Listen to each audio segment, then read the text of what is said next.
Hello दोस्तों, welcome to our channel path finder for NEET JRF.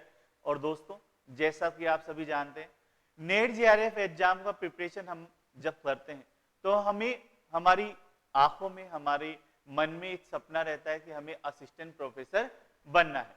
और उस assistant professor exam की जो पूरी प्रोसेस है, वो उस पूरी प्रोसेस में पिछले 2-3 सालों से क्या है, असमंजस है, वो बना हुआ है। और ये असमंजस है वो कंटिन्यूअसली चालू है।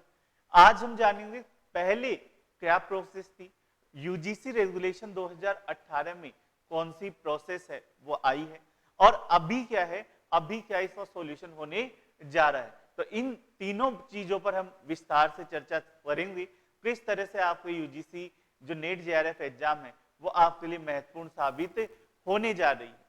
तो चलिए दोस्तों, साथ ही साथ आपको मैं बता दूं, हमारे channel pathfinder for NEET JRF की ऐप भी आ चुकी है, जिसे पाथफाइंडर लर्निंग ऐप के नाम से आप गूगल प्ले स्टोर या डिस्क्रिप्शन में जो लिंक दिया हुआ है वहां से डाउनलोड कर सकते हैं, जहां पे आपको नीट जेआरएफ पेपर 2 ज्योग्राफी और पेपर 1 की कंप्लीट क्लासेज, पीडीएफ, टेस्ट वगैरह सभी आपको अवेलेबल रहते हैं दोस्तों। तो दोस्तों, अगर हम बात करें असिस्टेंट प्रोफेसर बनने की जो प्रोसेस है, उसे सामान्यतः हम दो भागों में बांट सकते हैं। पहला जब हम देखें तो पहला आपका एमए होना चाहिए, ठीक है, एमए या जिसे हम पीजी पोस्ट ग्रेजुएशन बोलते हैं, ठीक है। उस एमए या पीजी होने के बाद में आपका नेट क्वालिफाई होना चाहिए। जैसे टीचर, फर्स्ट ग्रेड टीचर बनने के लिए बीएड होना जरूरी है, पीजीटी में एग्जाम देने के लिए बीएड होना जरूरी होता है, वैसे ही आपका असिस्टेंट प्रोफेसर बनने के लिए नेट होना जरूरी। जब आप नेट कर लेते हैं उसके बाद में आप असिस्टेंट प्रोफेसर की एपी की एग्जाम देते हैं, रिटन एग्जाम हो सकती है, और एग्जाम देने के बाद आप सीधा इंटरव्यू, और इंटरव्यू के बाद में आपका फाइनल सिलेक्शन हो जाता है। तो ये प्रोसेस थी, ये प्रोसेस पिछले कई सालों से है, वो कार्यशील भी थी, काम में भी आ रही थी, और एग्जाम भी से हो रहे थे। आसान प्रोसेस है, नेट करना है, एग्जाम देना है, और आपका फाइनल सिलेक्शन हो जाता है जैसे जैसे आप एक एक स्टेप आगे बढ़ते जाते हैं। यूजीसी रेगुलेशन 2018 जो आया, उसमें ये कहा गया कि आपका एमए तो होगा ही होगा, ठीक है, उसके बाद में आपका नेट भी होगा, फिर जिनका पीएचडी होगा,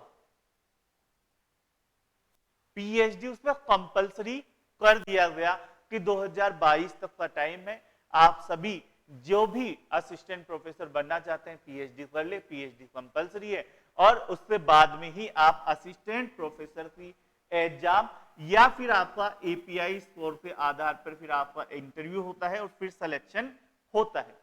तो पीएचडी वाला जो मेथड है उसमें तो बहुत लंबा प्रोसेस है, ठीक है, मिनिमम 3 साल या मैक्सिमम 5-6 साल में आपका पीएचडी होता है, ठीक है। नेट होने के बाद, जेआरएफ होने के बाद, जेआरएफ नहीं होता तो अपने खर्चे से पीएचडी करना वैसे ही कॉस्टली हो जाता है। तो ये बहुत महंगा और कॉस्टली प्रोसेस था। कोविड आने की वजह से इसे लागू नहीं किया गया, एक्सटेंड इसे कर दिया गया। फिर अब ये चर्चा आ रही है, जगदीश कुमार जो हमारे यूजीसी चेयरमैन है, उन्होंने कहा है कि पीएचडी की जो अनिवार्यता है उसे खत्म करने के लिए एक समिति है वो बनाने की आवश्यकता महसूस हो रही है, क्योंकि स्टूडेंट की भी डिमांड है। उस डिमांड के साथ साथ ये भी डिमांड है कि बहुत सारे सब्जेक्ट ऐसे हैं जिनमें आपका पीएचडी कराने के लिए गाइड ही अवेलेबल नहीं है, ठीक है। तो चलो आपने ऐसा करा कि ज्योग्राफी हम मान लेते हैं, ज्योग्राफी में पीएचडी होती भी है बहुत सी, और बहुत से स्टूडेंट भी है जो पीएचडी बहुत करे हुए हैं, ठीक है। तो ज्योग्राफी में तो पीएचडी के लिए अवेलेबल है, लेकिन म्यूजिक मान लिया हमने, डांस मान लिया, या बहुत सारी ऐसे सब्जेक्ट है जिनमें नहीं होता, तो उन सब्जेक्ट के लिए असिस्टेंट प्रोफेसर का अलग रूल होगा और ज्योग्राफी के लिए अलग, ऐसा तो नहीं हो सकता। असिस्टेंट प्रोफेसर का रूल तो एक सेम ही रहने वाला है सभी में, ठीक है। तो इस ये जो समस्या आ रही थी उस समस्या, और साथ ही साथ इसमें जो टाइम लगने वाला था, उन सभी समस्याओं को ध्यान में रखते हुए आपका एक समिति बनाने की जरूरत महसूस हुई है। और इन्होंने ये कहा है कि अच्छे शिक्षक और पीएचडी होने में कोई भी सीधा संबंध है वो नहीं होता है। ये भी जरूरी है, पीएचडी आप बाद में भी कर सकते हैं और पहले भी कर सकते हैं। ये सारी चीजें हैं वो यहां पर निकल कर आ रही है। तो ये जो प्रोसेस था पीएचडी मैंडेटरी करने वाला, जिस पर 3-4 सालों से चर्चाएं चल रही है, मेरे हिसाब से ये जो समिति बन रही है और आगे जो प्रोसेस होगा उसमें यही होने के ज्यादा चांसेस है कि पीएचडी मैंडेटरी ना हो। पीएचडी से एक्स्ट्रा नंबर आप पे हो सकते हैं पर मैंडेटरी निश्चित रूप से नहीं होगा।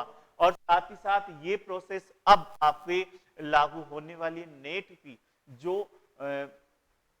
इंपोर्टेंस है वो फिर से एक बार बढ़ने वाली, हालांकि कम कभी नहीं होगी, पर ये पिछले कुछ दिनों से जो एग्जाम टाइम पे ना होना, ये पीएचडी मैंडेटरी वाला आना, इससे कुछ प्रभाव है वो जरूर से जरूर पड़ता है, ये तो आप सब जानते हैं। तो आई होप प्रोसेस इजी ही है, इजी ही होने वाली है और जल्दी ही राजस्थान, हरियाणा, मध्य प्रदेश, इन सभी में आपके है वो एग्जाम, असिस्टेंट प्रोफेसर की एग्जाम आने वाली है। तो जल्दी से जल्दी अपना प्रिपरेशन स्टार्ट कर दें, नेट जेआरएफ क्वालिफाई करें और एलिजिबल बने असिस्टेंट प्रोफेसर बनने के लिए। धन्यवाद दोस्तों।